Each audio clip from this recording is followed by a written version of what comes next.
오늘 아침 우리에게 주시는 하나님 말씀은 시편 135편 1절로 21절까지 말씀입니다. 시편 135편 1절로 21절까지 말씀을 봉독하겠습니다. 할렐루야, 여호와의 이름을 찬송하라. 여호와의 종들아 찬송하라. 여호와의 집, 우리 여호와의 성전, 곧 우리 하나님의 성전들에 서 있는 너희여, 여호와를 찬송하라. 여호와는 선하심이여 그의 이름이 아름다우니 그의 이름을 찬양하라. 여호와께서 자기를 위하여 야곱 곧 이스라엘을 자기의 특별한 소유로 택하셨음이로다. 내가 알거니와 여호와께서는 위대하시며 우리 주는 모든 신들보다 위대하시도다. 여호와께서 그가 기뻐하시는 모든 일을 천지와 바다와 모든 깊은 데서 다 행하셨도다. 안개를 땅 끝에서 일으키시며 비를 위하여 번개를 만드시며 바람을 그 곳간에서 내시는도다. 그가 애굽의 처음 난 자를 사람부터 짐승까지 치셨도다. 애굽이여, 여호와께서 내게 행한 표적들과 징조들을 바로와 그의 모든 신하들에게 보내셨도다. 그가 많은 나라를 치시고 강한 왕들을 죽이셨나니 곧 아모리인의 왕 시온과 바산 왕 옥과 가나안의 모든 국왕이로다. 그들의 땅을 기업으로 주시되 자기 백성 이스라엘에게 기업으로 주셨도다. 여호와여, 주의 이름이 영원하시니이다. 여호와여, 주를 기념함이 대대 이르리이다. 여호와께서 자기 백성을 판단하시며 그의 종들로 말미암아 위로를 받으시리로다. 열국의 우상은 은금이요 사람의 손으로 만든 것이라. 입이 있어도 말하지 못하며 눈이 있어도 보지 못하며 귀가 있어도 듣지 못하며 그들의 입에는 아무 호흡도 없나니 그것을 만든 자와 그것을 의지하는 자가 다 그것과 같으리로다. 이스라엘 족속아, 여호와를 송축하라. 아론의 족속아, 여호와를 송축하라. 레위 족속아, 여호와를 송축하라. 여호와를 경외하는 너희들아, 여호와를 송축하라. 예루살렘에 계시는 여호와는 시온에서 찬송을 받으실지어다. 할렐루야. 아멘. 자, 시편 135편의 말씀을 읽었는데 이 시편 135편의 특징은 맨 시작이 1절에 할렐루야로 시작하고 마지막 21절의 맨 끝의 단어가 할렐루야로 끝납니다. 이렇게 할렐루야로 시작해서 할렐루야로 끝나는 시를 할렐루야 시편 이렇게 부릅니다. 오늘 135편과 함께 이제 뒤에서 나중에 우리 읽겠습니다만 146편에서 150편까지 5편의 시도 맨 첫 번째는 할렐루야로 시작하고 맨 마지막은 또 할렐루야로 마칩니다. 그래서 이것을 할렐루야 시편 이렇게 부르는데, 자, 이 말 그대로 할렐루야라고 하는 이 단어는 두 개의 단어가 합해진 말입니다. 앞에 할렐루라고 하는 말하고 뒤에 야라고 하는 말, 이 두 개의 단어가 합해진 말입니다. 자, 할렐루라고 하는 말은 찬양하라라고 하는 할랄, 노래하다라고 하는 뜻을 가지고 있는 이 할랄이라고 하는 단어에서 파생된 말입니다. 그래서 앞에 할렐루라고 하는 것은 찬양하라, 또 뒤에 야라고 하는 것은 야훼라고 하는 하나님의 이름을 말하는 겁니다. 히브리 말로는 야훼라고 말하고 이걸 영어식으로 번역하면 여호와가 되는 겁니다. 그래서 할렐루야라고 하는 것은 찬양하라, 야 여호와를, 여호와께 찬양하라 라고 하는 그런 뜻이 담겨 있습니다. 자, 그래서 할렐루야라고 하는 것이 우리 기독교 신자들이 하나님의 이름을 찬양합시다 라고 하는 그런 뜻으로 할렐루야라고 하는 그런 말을 사용하는 겁니다. 자, 뒤에 있는 말에 여호와의 이름을 찬송하라 라고 하는 말이 나오는데 바로 이 할렐루야를 풀어서 이렇게 말하고 있습니다. 여호와를 찬송하라 라고 하는 이 고백이 오늘 135편 전체에 가장 중심된 그런 말씀이고 또 교훈입니다. 자, 이 시편 135편은 하나님을 찬송하라 하면서 그 찬송해야 할 이유가 무엇인지를 쭉 열거하고 있습니다. 이스라엘 백성들은 이 말씀을 가지고 하나님을 찬송합니다. 이 말씀에 곡을 붙여서 노래합니다. 하나님이 이러이러하셨기 때문에 우리가 하나님을 찬송합니다. 하나님은 이런 분이시기 때문에 우리가 하나님을 찬송합니다. 이러한 고백으로 그들이 하나님께 예배했던 것입니다. 그래서 이 시편 135편은 예배 가운데 하나님께 올려드리는 감사 찬양시다 라고 이렇게 이야기합니다. 자, 뒤에 이어지는 말씀에 여호와의 종들아 찬송하라. 여호와의 집 우리 여호와의 성전 곧 우리 하나님의 성전 뜰에 서 있는 너희여 여호와를 찬송하라. 자, 거듭해서 찬송하라 찬송하라 라고 하는 말로 이스라엘 모든 백성들에게 늘 우리의 삶의 근본은 여호와를 찬송하는 삶이 되어야 한다라고 하는 교훈을 말씀하고 있습니다. 한편 2절 말씀에서는 이렇게 여호와를 찬송하는 주의 백성들은 항상 어디에 서 있어야 하냐면 여호와의 집, 우리 여호와의 성전, 그 우리 하나님의 성전 뜰에 서 있는 너희여 라고 이렇게 표현합니다. 하나님의 백성들이 서 있어야 할 곳은 여호와의 집이고 여호와의 성전이라 라고 하는 교훈을 통해서 언제나 여호와의 성전을 사모하는 마음을 갖도록 이렇게 촉구하고 있다는 것입니다. 물론 우리는 항상 내가 있는 곳이 여호와의 집 베델이다 라고 고백하면서 살아야 합니다. 그것이 가정이든 또 일터든 또 교회이든 어디이든 간에 항상 여호와께서 계시는 곳, 바로 그래서 내가 여호와를 만나는 그곳이 여호와의 집일 것입니다.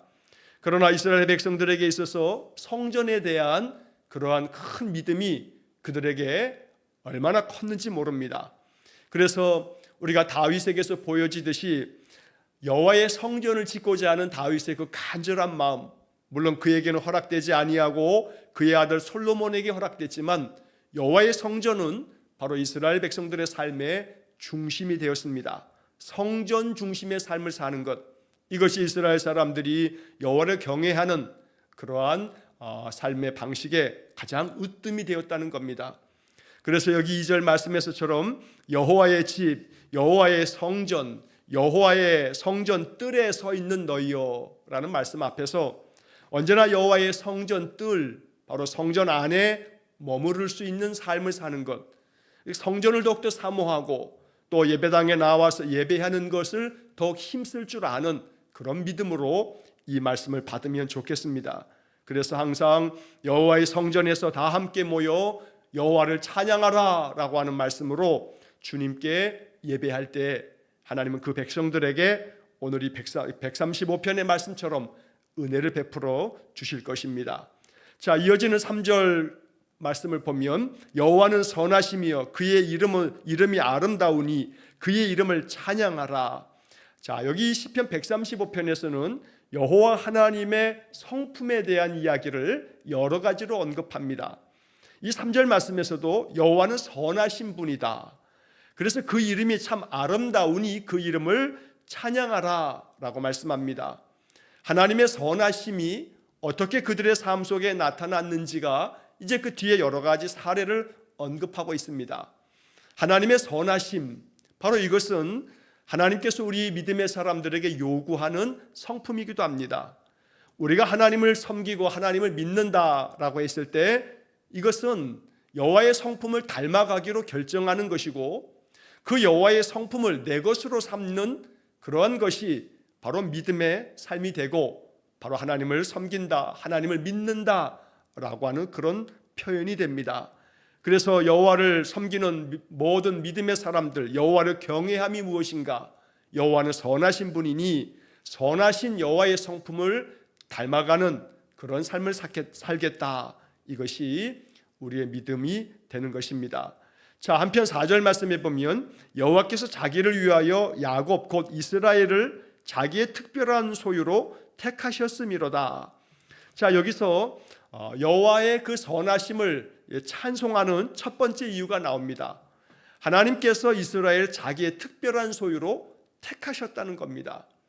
하나님의 택하심으로 인해서 이스라엘은 하나님의 백성이 되고 하나님은 그들의 모든 것들을 주관하시고 또 다스려 주시는 여호와 만군의 하나님이 되어 주셨습니다. 이 특별한 소유라고 하는 것은 여기 시편에도 담겨 있고 이 말씀은 이스라엘 사람들에게 아주 소중한 말씀이 되었습니다. 그래서 말라기 선지자도 이 시편 135편의 말씀을 그의 말씀 가운데 담고 있습니다. 말라기 3장 17절 말씀에 보면 만군의 여호와가 이르노라 나는 내가 정한 날에 그들을 나의 특별한 소유로 삼을 것이요. 이렇게 말씀합니다.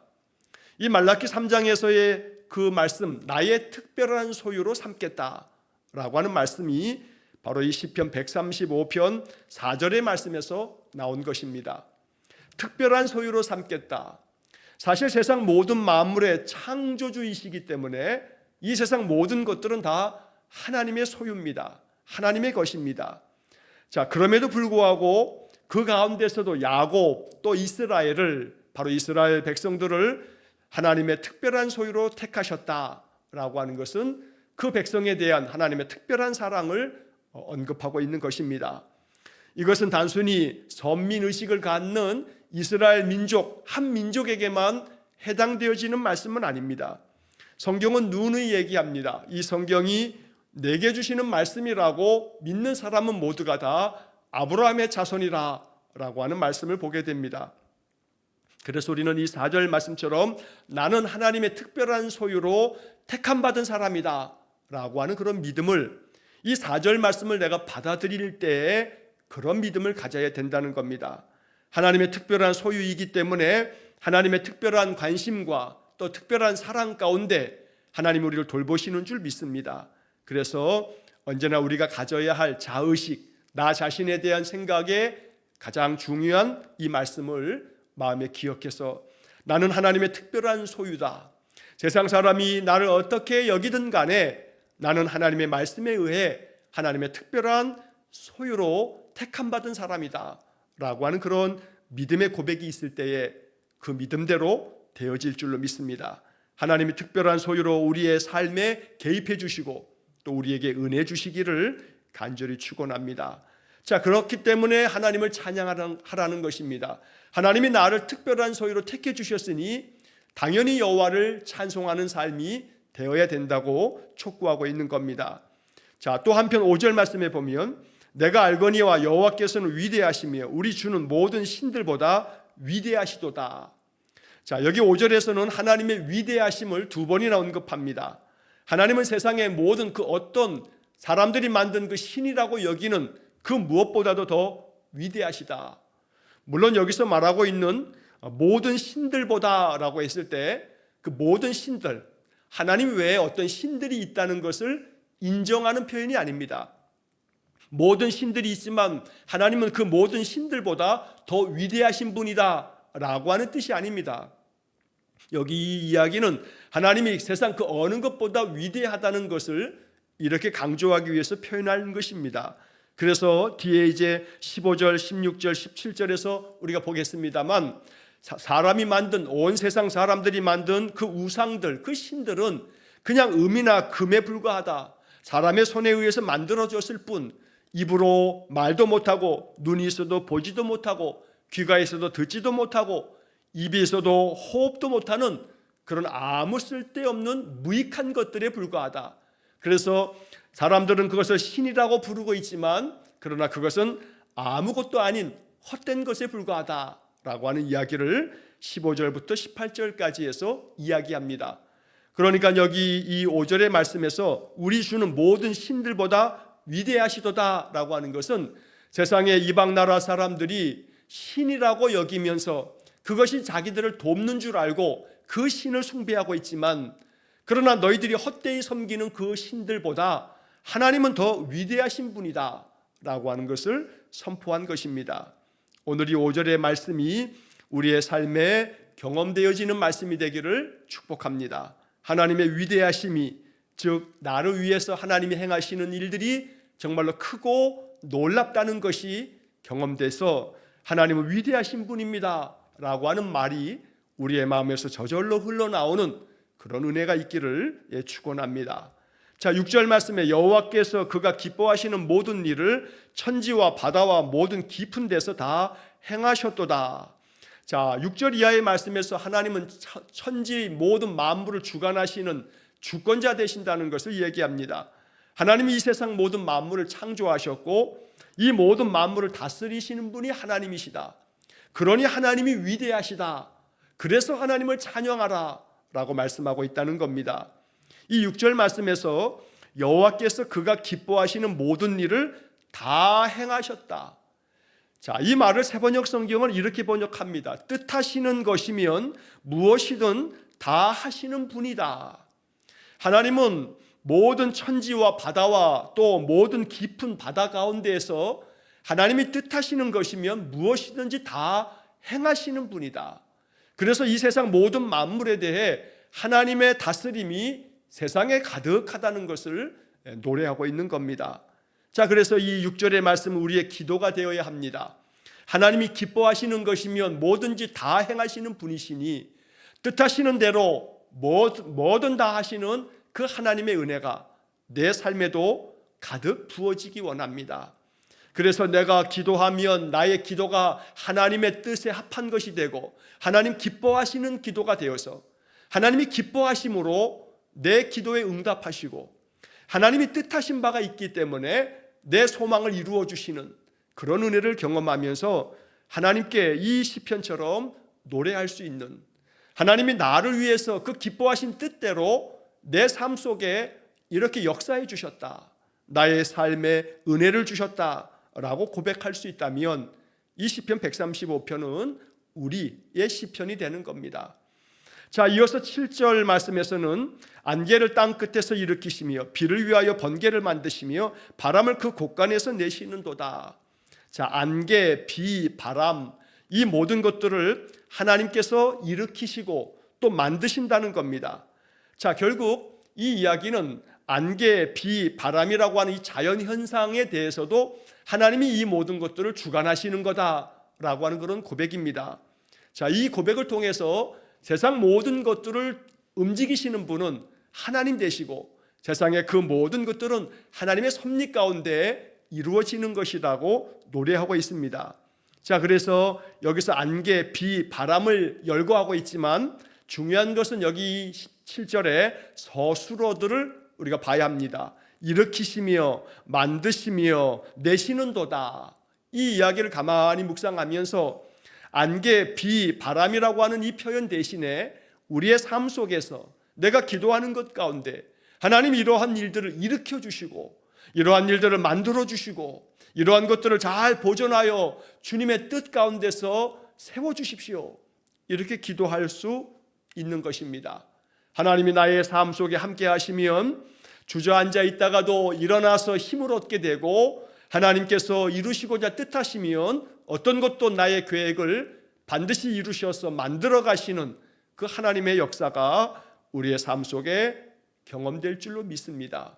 그래서 이 말씀 하나하나도 나의 삶에 적용을 하고 나의 기도로 삼고 내 삶 속에서 경험되어야 할 말씀으로 이 말씀을 받아들인다면 하나님의 이 말씀은 여전히 나에게 주신 말씀이고 또 진리의 말씀이 되는 것입니다. 자, 8절 말씀에 보면 그가 애굽의 처음 난 자를 사람부터 짐승까지 치셨도다. 애굽이여 여호와께서 내게 행한 표적들과 징조들을 바로와 그의 모든 신하들에게 보내셨도다. 자, 이것은 과거 출애굽할 당시 이스라엘 조상들 가운데 하나님께서 이루셨던 그 출애굽의 역사를 짧게 고백하고 있습니다.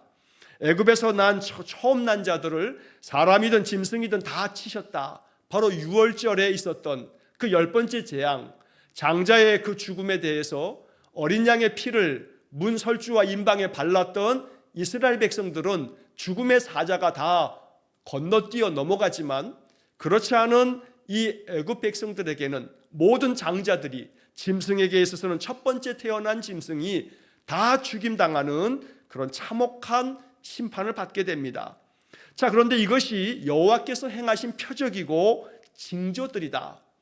이 여호와께서 행하신 표적과 징조들로 말미암아 이것이 바로와 그의 모든 신하들에게 임하게 되었지만 우리 조상 이스라엘 백성들은 하나님 택하셨기 때문에 우리에게는 그 죽음의 사자가 우리에게 다가오지 아니하고 우리를 하나님 구원하셨다. 그러니 하나님의 이 행하심이 얼마나 위대한가. 그러니 당연히 여호와를 찬양해야 하지 않는가. 그러므로 여호와께 찬송하라 라고 이렇게 노래하고 있다는 것입니다. 자, 또 한편 10절 말씀에서는 그가 많은 나라를 치시고 강한 왕들을 죽이셨나니 곧 아모리인의 왕 시온과 바산 왕 옥과 가나안의 모든 국왕이로다. 자, 여기 10절 11절의 말씀은 출애굽 과정에서뿐만 아니라 출애굽 이후에 이제 가나안 땅에 들어가는 여호수아서에 나와 있는 가나안 정복 전쟁을 이렇게 짧게 묘사하고 있습니다. 자, 이스라엘 사람들이 40년 광야 생활을 거의 끝낼 즈음에 이제 가나안 땅 거의 가까이에 도착했을 때 모압 땅을 지나가게 됩니다. 자, 이 모압 땅을 지나가는 그 근처에 있었던 나라 아모리 사람들의 왕인 시혼, 또 바산의 왕이었던 옥, 이들이 길을 내주지 않습니다. 그래서 모세가 아모리 왕과 바산 왕에게 우리가 너희들의 땅을 지나가게 될 텐데 너희들의 것은 어느 것 하나 손대지 않겠다. 심지어 물조차도 너희들에게 사서 마시겠다. 그러니 너희들의 땅을 지나가도록 허락해달라라고 요청했지만 아모리 왕 시혼과 바산 왕 옥은 허락하지 않습니다. 자, 그래서 하나님께서는 모세와 이스라엘 백성들 군대를 통해서 이 아모리 왕 시혼과 바산 왕 옥을 쳐서 그들을 죽이십니다. 심판하십니다. 그뿐만 아니라 이제 출애굽의 과정을 마치고 이제 여호수아를 필두로 해서 가나안에 들어갔을 때에는 7년 반 동안에 가나안 땅에 있는 이 악한 족속들을 다 진멸하면서 가나안 정복 전쟁이 시작이 됩니다. 자, 이것이 여호수아서에 기록이 되어 있는데 여호수아 12장을 보게 되면 이 여호수아 12장에 이스라엘 군대가 가나안 땅에서 진멸했던 그런 이 가나안 땅의 여러 족속들의 명단이 나옵니다. 그래서 여호수아 12장을 보게 되면 31개의 부족들의 이름이 나옵니다. 자, 그 당시에 이 가나안 땅에는 각각의 부족들마다 자기들의 왕을 세워서 부족 국가를 이루었는데 그것이 31개에 이르게 됩니다. 그래서 여기 가나안의 모든 국왕이라고 말하는 것은 가나안의 모든 그 31개의 부족 국가들의 왕을 하나님께서 그렇게 치셨다라고 말하는 겁니다. 이렇게 해서 많은 나라를 치셔서 하나님이 저 가나안 땅, 약속의 땅, 아브라함에게 약속하신 그 땅을 그의 자손들에게 허락해 주셨다. 이처럼 세상의 모든 역사도 하나님 다스리고 계시니 하나님이야말로 위대하신 하나님이 아닌가. 그러니 그 하나님을 찬양하는 것이 마땅하다. 이렇게 노래를 계속 이어가는 겁니다. 자, 그래서 12절에 그들의 땅을 기업으로 주시되 자기 백성 이스라엘에게 기업으로 주셨도다.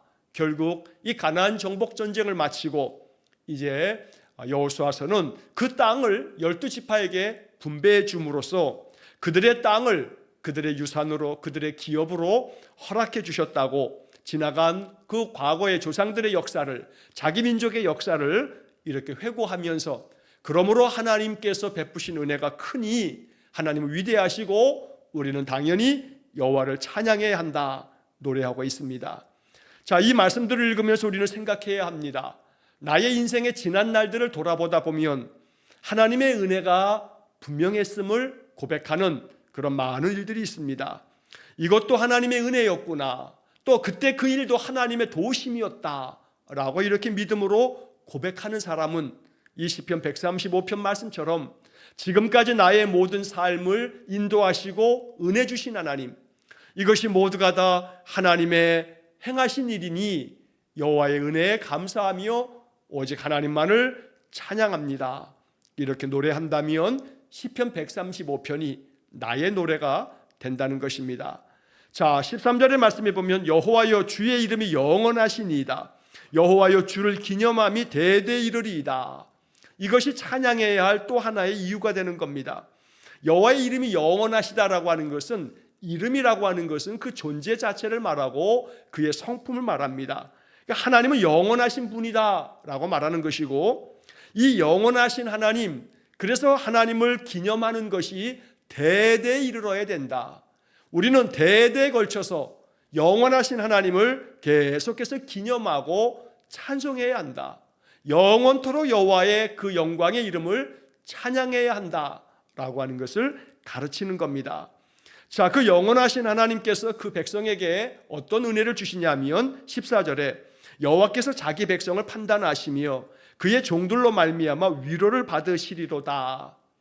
자, 이 14절의 앞부분의 말씀에 자기 백성을 판단하신다 라고 하는 것은 세번역 성경의 번역이 더 적합해 보입니다. 주님께서 당신의 백성을 변호해 주시고, 하나님께서 우리의 모든 것들을 변호해 주신다. 우리가 실수하여 넘어져도, 우리가 실패하고, 우리가 죄 가운데 빠져도, 허물과 죄가 많아도 하나님이 우리를 판단하신다라고 한다면 심판자 하나님처럼 느껴지지만, 하나님이 우리를 변호해 주신다라고 하면 하나님 우리의 변호사가 되셔서 언제나 내 편이 되신다라고 하는 그런 느낌이 더 마음에 다가오게 됩니다. 그래서 오늘 본문의 말씀은 세번역 성경의 말씀처럼 하나님께서 자기 백성을 변호하신다라는 말씀으로 이 말씀을 받는 것이 더 큰 은혜가 됩니다. 또 한편 그 다음에 이어지는 말씀은 개역개정 성경의 번역이 아마 다음번 개정이 될 때 아마 바뀌지 않겠나 하는 생각이 듭니다. 왜냐하면 이 말씀은 그냥 문자적으로만 보면 그의 종들로 말미암아 위로를 받으시리로다, 마치 그의 종들 이스라엘 백성으로 말미암아 하나님이 위로를 받으신다라고 하는 그런 것으로 번역을 해놨습니다. 오히려 이 말씀은 세번역 성경이나 쉬운 성경이나 다른 많은 번역들이 이렇게 번역합니다. 당신의 종들을 위로하여 주신다. 그러니까 위로하시는 분과 위로를 받는 분이 이 세번역 성경에서는 개역개정 성경과 반대로 뒤집혀 있습니다. 자, 히브리어 원문을 번역함에 있어서 그것을 어떻게 번역하느냐에 따라서 번역자에 따라 다르게 번역될 수 있지만, 그러나 문맥상에 이 개역개정 성경의 번역보다는 세번역 성경이나 쉬운 성경이나 다른 번역들처럼 위로를 받는 이들은 이스라엘 백성이고 위로하시는 분은 하나님이시다라고 하는 어순으로 번역하는 것이 더 적합하다는 겁니다. 그래서 세번역의 말씀처럼 주님께서 당신의 백성을 변호해 주시고 당신의 종들을 위로하여 주신다, 이렇게 우리가 14절의 말씀을 읽어야겠습니다. 언제나 우리를 변호해 주시는 분, 우리를 위로해 주시는 분, 바로 그분이 하나님이시라고 말씀하고 있는 겁니다. 늘 나의 삶에 내 편이 되셔서 항상 나를 두둔해 주시고, 내가 어떠한 지경에 있어도 항상 나를 더욱더 이해해 주시고 내 관점에서 바라봐 주시고, 그래서 나를 다시 한번 위로해 주시면서 내 삶이 믿음의 길이 되도록 격려해 주시는 하나님, 바로 그 하나님은 영원히 내 편이 되심으로 그 하나님을 찬양하라고 노래하고 있다는 것입니다. 자, 뒤에 이어지는 15절부터 18절까지의 말씀은 이 우상들에 대한 헛됨을 이야기를 하고 있습니다. 열국의 우상은 은금이요 사람의 손으로 만든 것이라, 입이 있어도 말하지 못하며 눈이 있어도 보지 못하며 귀가 있어도 듣지 못하며 그들의 입에는 아무 호흡도 없나니 그것을 만든 자와 그것을 의지하는 자가 다 그것과 같으리로다. 우상을 은이나 금으로 만든 자들도 또 그 만들어진 것을 의지하는 자들도 그저 다 헛될 뿐이다. 입이 있어도 말도 못하고 눈이 있어도 보지도 못하고 귀가 있어도 듣지도 못하니 무슨 소용이 있나. 그러니 이 우상을 만든 자도 이 우상을 의지하는 자들도 다 헛짓을 하고 있는 거다라고 이렇게 말하고 있습니다. 자, 여기 15절부터 이 16절의 이 말씀은 바로 그 앞에서 우리가 보았던 것처럼 하나님께서는 모든 신들보다 위대하시다라고 하는 5절에 이어지는 것이 더 적합해 보이긴 합니다. 그래서 5절 말씀 후에 이 15절과 18절까지의 말씀이 거기에 덧붙여지면 문맥상 더 잘 이해할 수가 있게 될 겁니다. 그처럼 하나님은 세상의 헛된 우상들이 아닌 위대하신 분이며 영원하신 분이고, 그리고 언제나 선하신 그 사랑을 나타내시는 분이므로 우리는 온 힘을 다하여 여호와를 송축해야 한다라고 이렇게 말하고 있습니다. 자, 이제 마지막 결론으로 19절부터 21절까지의 말씀에서 다시 한번 이스라엘 백성들에게 하나님의 이름을 송축하라고 촉구합니다. 이스라엘 족속아 여호와를 송축하라. 아론의 족속아 여호와를 송축하라. 레위 족속아 여호와를 송축하라. 여호와를 경외하는 너희들아 여호와를 송축하라. 자, 여기 송축이라고 하는 단어가 나오는데 사실은 잘 우리가 일상생활에서 쓰지 않는 말입니다. 이 송축이라고 하는 말은 사전에 보면 이렇게 풀이가 되어 있습니다. 경사를 기리고 축하하다. 그래서 유사한 비슷한 말로 경축하다라고 하는 말이 사전에 등재가 되어 있습니다. 자, 그래서 이 송축하라라고 하는 이 말은 하나님께서 행하신 그 기쁜 일을 기리면서 축하하라, 이렇게 풀이가 되는데, 사실 이 송축하라라고 하는 말을 이 히브리 말로는 바라크라고 하는 말인데, 이 말을 정확하게 그 뜻대로 번역하기가 어려워서 송축하라라고 하는 말로 번역을 해 놓은 겁니다. 물론 바로 앞에 우리가 이제 그 앞에서 1절에서 찬송하라라고 하는 말을 여러 번 보게 되는데, 이 찬송하라라고 하는 말로 다른 성경들 중에는 같이 번역하는 경우도 있습니다. 그래서 영어 성경 같은 경우에는 praise라고 하는 찬양하라라고 하는 말을 1절도 찬송하라를 praise로 번역하고, 또 19절, 20절에 나오는 송축하라라고 하는 것도 praise라고 하는 말로 번역을 해놓습니다. 그러나 우리 한글 성경들은 이게 히브리어 단어가 다 다르기 때문에 1절에 나오는 찬송하라라고 하는 것은 할랄이라고 하는 히브리어 단어를 쓰고, 또 19절, 20절에 송축하라라고 하는 단어는 바라크라고 하는 히브리어 단어를 쓰기 때문에 영어 성경들처럼 praise 이 하나의 단어로 똑같이 번역하지 않고, 한글 성경은 찬송하라라고 하는 말과 함께 뒤에 나와 있는 바라크라고 하는 말은 송축하라라고 하는 말로 다르게 번역을 해놓고 있는 겁니다. 히브리어 단어가 다르다라고 하는 것을 우리 이 개역개정 성경, 새번역 성경, 쉬운 성경은 모두가 다 19절, 20절을 송축하라라고 하는 말로 번역을 한다는 겁니다. 자, 원래 이 바라크, 송축하라라고 하는 이 바라크라고 하는 동사는 그 뜻 자체가 무릎을 꿇다, 꿇어 엎드리다라고 하는 뜻을 가지고 있는 동사입니다. 그래서 여호와를 송축하라라고 하는 말은 여호와께 무릎을 꿇어라, 여호와께 꿇어 엎드려라라고 하는 그런 뜻을 갖고 있다는 겁니다. 이 말은 곧 하나님께 무릎을 꿇고 꿇어 엎드려서 하나님을 경배하라, 하나님께 예배하라, 하나님을 찬양하라 라고 하는 그런 뜻이 담겨져 있다는 겁니다. 그래서 여호와께 엎드려 우리가 예배하는 것입니다. 예배라고 하는 그 단어도 꿇어 엎드리다 라고 하는 그런 의미를 내포하고 있습니다. 그래서 이 송축하라라고 하는 말은 예배하라 라고 하는 말로 번역하는 것이 또 더 적합해 보인다는 겁니다. 마지막 21절에서 예루살렘에 계시는 여호와는 시온에서 찬송을 받으실지어다. 시온에서 찬송을 받으시는 여호와를 찬양하고 있습니다. 이 시온은 예루살렘을 일컫는 표현입니다. 그래서 예루살렘에 계시는 하나님, 그 예루살렘 시온에서 찬송을 받으실 하나님, 바로 그 하나님을 찬양하라, 할렐루야, 이렇게 촉구하면서 135편이 이제 끝나게 됩니다. 오늘 이 말씀을 읽으면서 이 말씀이 우리에게도 하나님의 말씀으로 복음이 되기를 간절히 축원합니다.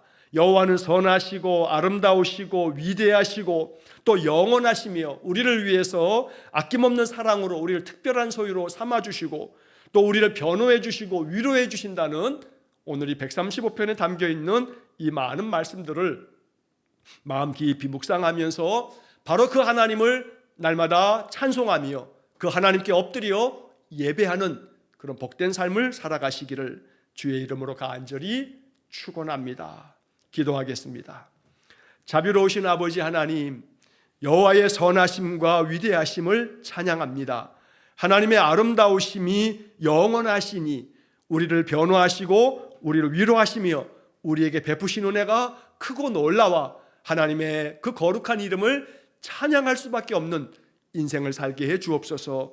할렐루야를 외치며 여호와의 그 아름다운 이름을 경배할 때마다 우리의 삶에도 한량없는 주님의 은혜가 경험되게 해 주옵소서. 오늘도 우리의 모든 삶을 주님께 의탁합니다. 주님과 동행하는 삶을 통해 우리의 마음에 하나님 나라가 세워지는 귀한 복을 내려 주옵소서. 예수님 이름으로 기도하옵나이다.